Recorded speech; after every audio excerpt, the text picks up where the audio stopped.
Hi, everyone, and welcome to the Walk-In Transformation Podcast, brought to you by RHCG Motivation and Spotify, where you can find the latest music and podcasts that you love.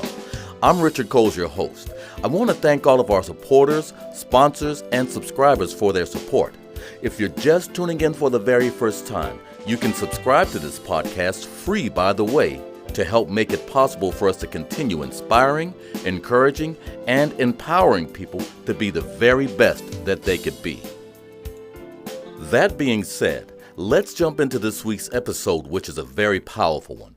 This week, it's all about who you are and how important to yourself are you. It's such a different world today.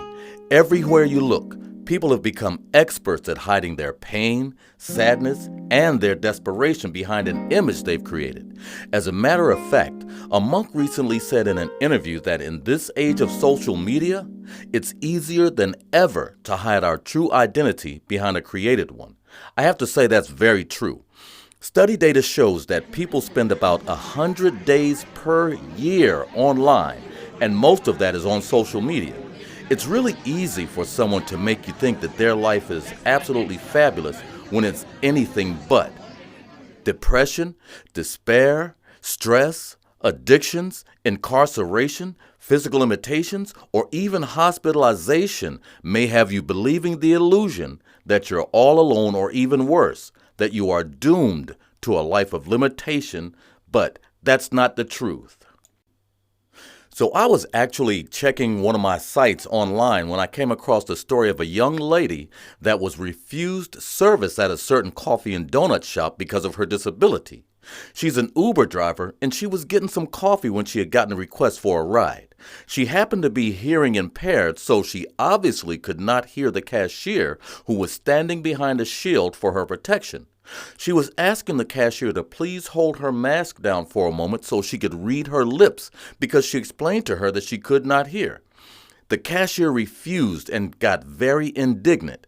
On top of that, she stormed away and went to get her manager. And when the manager returned, he was even more rude to the girl than the cashier was. The only thing she wanted was a cup of coffee, and she just wanted to continue doing her work because she was on the clock and someone was waiting for a ride. So she was telling them, hey, listen, I'm sorry, I can't hear you and I have to go. Could you please lift your mask up so that I can read your lips? They paid her no attention, and as a matter of fact, they refused to give her service. Well, nevertheless, she was heartbroken and so hurt because she had never been refused service just because she was hearing impaired. What would really cause someone to blatantly disregard someone else who needed a little bit of help, especially when they are in the business of serving people? Well, the answer is very simple. Neither the cashier or the manager of this establishment cared enough. And it's not about loving someone else as much as it is about loving yourself first, because you can't give away what you don't have. And I'm sure both of them would argue tooth and nail that they do care and that they do love people and that they can show you that they do by their families and their children and their friends and all of that stuff. Well, the reality is that the pain that this young lady experienced, and I'm sure is still experiencing to this very day, is real because it deals with rejection, and I'm sure that's something that she has had to deal with for all of her life, given the challenge that she has physically dealt with or dealing with when she wakes up every day. She also said that this is her favorite place to go for coffee because as an Uber driver, it's quick and it means that it's convenient for her. Now, what that says is that she has been served here many times before. My prayer for her is that she would come to the realization that they were disrespecting and rejecting her because something was wrong with them, not wrong with her. Don't get me wrong. I know that this hurt her, and I want her to get past this. The way to deal with this would have been to stop for a quick second and to realize that this is not the place that I choose to do business with anymore if they're going to disrespect me in this manner. Because I love myself too much, I am not going to expose myself to this kind of treatment. Now, don't get me wrong. There's legal consequences that could come into play if she decides to go that route, but that's beside the point. The point is that there are definitely other places that would love to treat this young lady as a queen when she walks in, but she should not have to go somewhere else for good service. Maybe she could get the app on her phone and order ahead, or maybe she could just make a small lanyard card that says what she needs to say to the cashier as she's coming in for her order. Of course, with a couple of smiley faces and a couple of hearts on it because, this generation speaks mostly in emojis. The point is, there is always a solution to what presents itself as an obstacle for us. We just have to think about it for a few minutes in order for it to reveal itself to us. So, who has made you feel uncomfortable, unloved, or even unimportant today? Who has made you feel like you don't matter, or that they are more important than you are, and that you're just a peon to them? There are two really important things that I need you to remember right now. The first is that hurt people hurt people. Remember that, because it's true. Hurt people hurt people. The second thing is that we have to choose to either accept or reject the way that people treat us if they're going to be treating us in an abusive, dismissive, or even rude manner. There are just certain things that you will have to refuse to accept and even refuse to respond to in a way that gives it energy. What people think about you is none of your business. What people think about you is only their opinion, and that's their stuff. If they have an attitude, or if they think that you're this, or if they think that you're that, leave them with that. Listen, you have to be able to place your value of yourself much higher than what somebody else is trying to tell you that their value of you is. So, I'm not talking about arrogance or being conceited or anything like that. I'm talking about a true love for yourself. In other words, your permission is the only permission needed to be happy, to be respected, to feel like you matter. On that note, I want to take a moment here just to acknowledge our sponsors, and please hit that subscribe button, and don't forget, maybe you could even share it, because we don't know who might need some help. So don't go anywhere, because I'll be right back. Well, welcome back, everyone. Listen, so many of us would have a different story to tell if we would just deny the outside voices the right to shape our inner beliefs about ourselves. Sometimes we can allow ourselves to continue receiving pain and discomfort from outside sources that we internalize and ultimately accept. The outside voices that we hear speaking into our lives may at sometimes be harsh, rude, or even abrasive, but they all serve a purpose. Sometimes that purpose is to remind you that you are the one who gets to choose what your life will be, and that you have to let people be themselves. The most important thing to remember always is that someone else's opinion of you does not have to be your reality. It is just who they think you are, and what someone else thinks about you, again, is only their opinion. Only you determine and display who you are every moment of the day. So, I'm going to tell you a little story about me and my sister. I love my sister dearly, but man, oh man, she kind of shocked me on this one. I can remember talking with my oldest sister via email one day about how rough things had gotten for me when I moved back to D.C. from Illinois. I was telling her how the business that I had gotten involved with had failed, and that I somehow had to get up and dust myself off. I don't know why, but she really unleashed a major assault on me, apparently thinking that she could motivate me to become so much more in such a quicker time. Well, her vision was severely limited. She could only see the physical man and not the inner spirit man. What she saw was that I had just failed at starting a business. What she didn't see was that I was dealing with something much more devastating to me. I was dealing with a business venture that I had put my heart, soul, blood, sweat, and tears into, and it had just failed. You see, I couldn't return to the place that I lived before I moved to Illinois because I just didn't have the money.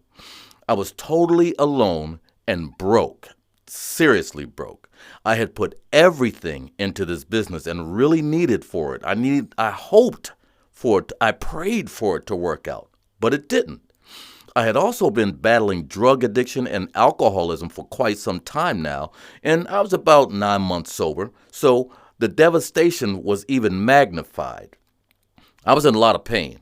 So I kind of started smoking weed and casually drinking again to relieve the stress, but it only lasted a few days, and I realized that I was taking the easy way out. But that was just another manifestation of the thoughts that I had been secretly keeping all along. Did you catch that? It was only a manifestation of the thoughts that I had been secretly keeping all along.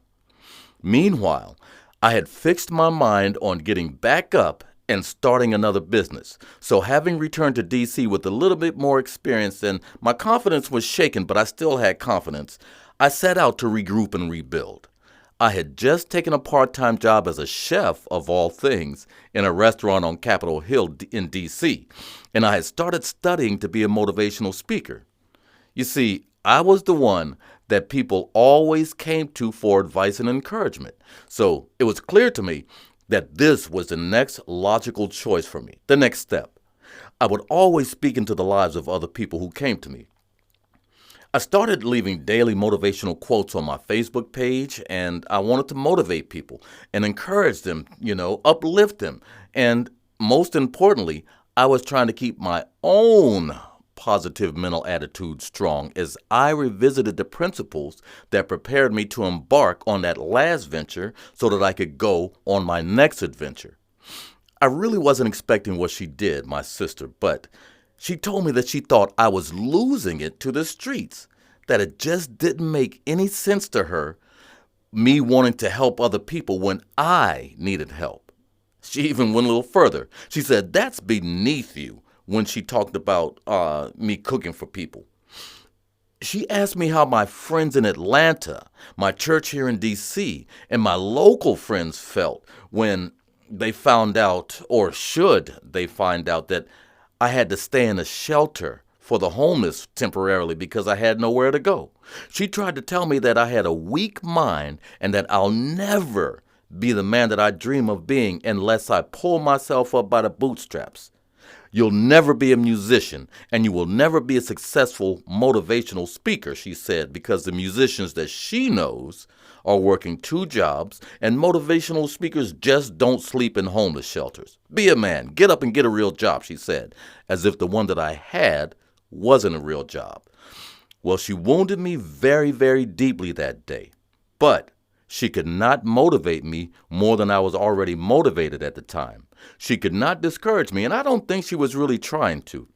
I couldn't understand, though, what was going on, and I became very, very angry. I had to hang up on her because it felt like she had me on the ropes, and she was pounding away at my self-image, gut punch after gut punch. But after I chose to step back for a moment, I made a choice to look at why she was doing what she was doing and saying what she was saying. You see, she could not see the development process that I was involved in. Now, I know she loves me and only wanted to somehow fire me up. But get this, negative motivation does not work with everyone, and I wasn't trying to have all of that. No matter how much she loves me, it felt like she wanted to hurt me, which she did very well on that day. Now, I forgave her because I knew that she was not very happy with her own life at the time and was taking it out on me. It still hurt, though. But forgiveness was the master key to my freedom in that situation. Let me repeat that. Forgiveness was the master key to my freedom in that situation. It was the hardest thing for me to do. How dare you? I don't need you. You don't understand. These were just a few of the things that I said to her. And of course, I kind of colored them with a few colorful words, but I forgave her. Now, after I forgave her, I had to continue to forgive her daily until I was able to let it go. I used a very powerful affirmation to help me let it go. And this affirmation might serve you well. So, my own permission is the only permission needed to be happy and successful. My own permission is the only permission needed to be happy and successful. I repeated this affirmation whenever I felt unhappy or like a failure. Sometimes it only took 10 repetitions to change the way that I felt. Sometimes 20. Sometimes it took 100 repetitions for me to change the way that I felt. The point is that I would repeat this affirmation until I felt better about myself and replace those lies with my personal truth. You see, that was and is the only way to overcome the negative thoughts that automatically run on a loop in our minds. No one can make you think a certain way. You have to choose to accept and start thinking how and what others want you to think or not. So often, when we get the opportunity to forgive someone, it seems like almost an impossible thing to do. That's because we keep playing over and over what we feel that they have done, said, or have taken away from us. Oh yeah, we may decide whether consciously or unconsciously to forgive, but we pick up the resentment or the anger again and again. That is not true forgiveness until we can let it go. The only reason it is a challenge to truly forgive someone is that we feel that they have taken something from us as a result of the pain, discomfort, loss, or shame that they have caused us. Now, once you start to understand that nothing, and I mean nothing, can be taken from you until you have given your permission, then we can start the forgiveness process. True forgiveness is to free the one that you are forgiving by releasing them from their own personal prison of guilt. That is done by showing them that you do love them and that you will never hold that against them. You may just have to forgive them over and over and over every day until you break that yoke. But do it. Don't neglect to do this. You have to love them sometimes from a distance, but continue to love them, not for them, but for what it will force you to become. I know who I am, and you must know who you are also. That is personal. That is deep. That is the stuff that you need to bring to the surface and heal to move on with your life. If you're dealing with hurt, or if you're dealing with rejection, if you're dealing with just daily pain emotionally. Here again, let me remind you that you will have to think on purpose. You will have to, in some cases, force yourself to think the thoughts that you need to think in order to move past this place that can cause you to become angry, bitter, or vengeful. Do not just allow negative thoughts to run all willy-nilly through your mind. We don't need the approval of others to be happy. Your personal happiness is an inside job. All too often, we are judged by family and friends, just as Job was wrongly judged by his friends. Now, in Job chapter 32, verse 3 in the Bible, it states that also against his 3 friends was his wrath kindled, because they had found no answer, and yet they condemned him. Now, if you don't know the story of Job, it's a very fascinating and painful story with a glorious ending. He was one of the richest and most successful men of his time. He had all the trappings of success, including a loving family, loads of livestock, and thousands of acres of land. He was the influencer of his day. Now, out of nowhere, horrible things started happening to him. His children were killed, his livestock were stolen, and he started to experience excruciating pain as a result of the physical ailments he was dealing with. We're talking about boils, we're talking about sores, we're talking about all kinds of things. Now, his 3 best friends did not know what he had done to attract this string of unfortunate events, but they ultimately started telling him that he had done something wrong to anger God. Why else would God be attacking and deserting him like this? Although this did anger him, it pissed him off. He never accepted their judgment. Being judged may indeed anger you too, but you must not accept the judgment of people who do not know what is going on as truth. And you must not allow people to move you into a place where you just react emotionally. An emotional reaction is usually something that generates very hurtful words and actions that will place us within the self-imposed prison of guilt. There's a reason that people judge or are critical of others.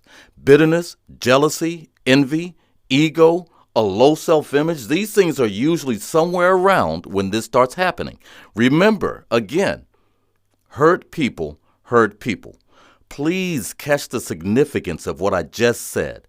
Hurtful, malicious, and abusive people only act this way as a reaction to a negative experience that they have had or negative experiences that they have had, and they feel the need to protect themselves from any hurt, any further hurt. There are those also who really care about us and want to bring certain things to our attention so that we can work on to improve ourselves.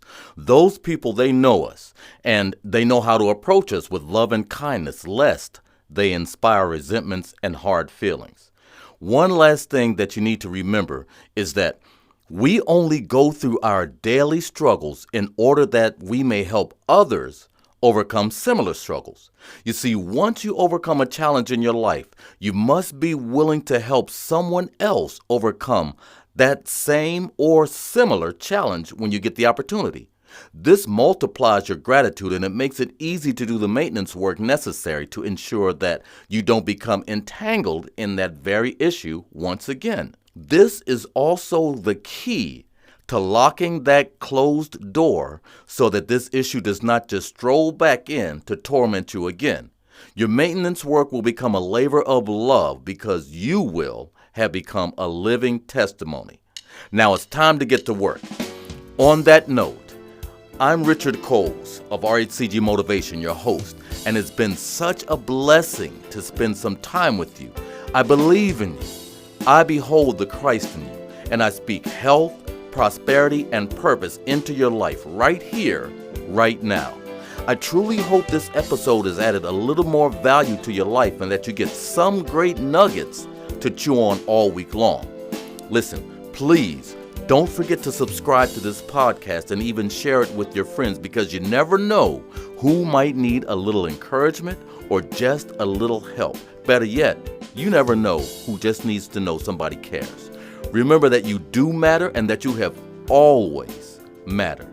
That you are good enough and that you have always been good enough.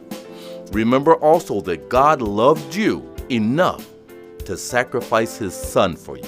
So join me right here next week. Same bad channel, same bad time. And remember, stay groovy.